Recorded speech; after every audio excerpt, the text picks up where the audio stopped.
娘娘，你该起来了，快起来吃点东西。我已经没有脸在这个世界了，让我逃避一会儿吧。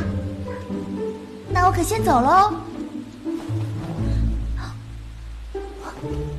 娘娘，我先下去了。站住！你手里拿什么东西啊？没什么。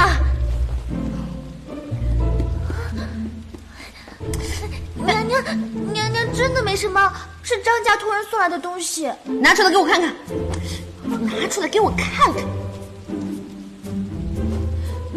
娘娘，这是张家托了城里最好的裁缝，专门做的小孩的衣服。张家？这什么意思啊？我前脚刚怀孕，后脚衣服都做出来了。娘娘，您不是常说有备无患吗？到底什么情况？你给我说清楚了。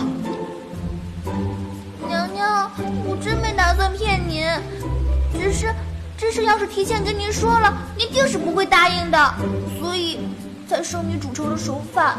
说下去。我说了，娘娘你可千万要受住了，万不可做出什么傻事来。其实娘娘没有怀孕，那张太医是家里买通了，才说娘娘怀孕的。什么？我没怀孕？太好了！哎，过来。那你快跟我说说，家里人为什么要这么做？前几日游览殿又招了太医，家里觉得蹊跷，便暗中托人询问，谁知道江氏那小贱人竟然被诊出了身孕了。江氏怀孕了？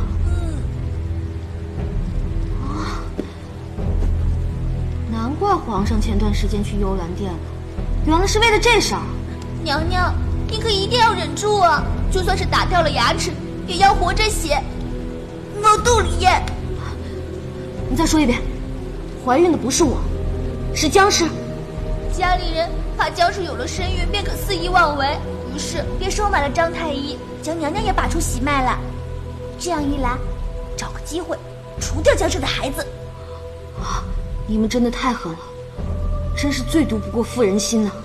娘娘，家里人知道你性子烈，怕事先告诉了您，没准您会打到幽兰殿去，到时候再惹得皇上厌弃。以后这种事情千万要与我先商量。假怀孕是正房该干的事儿吗？到时候玩线了，会不会也伤害到我呀？你赶快去跟夫人传个话，下面我要说的，你每句都给我记清楚了。娘娘您说。第一，江氏肚子里的孩子必须保住，这件事情我另有安排。第二，齐胜不是傻子，赶紧叫家里想办法把我肚子里这个假货名正言顺的拿出去。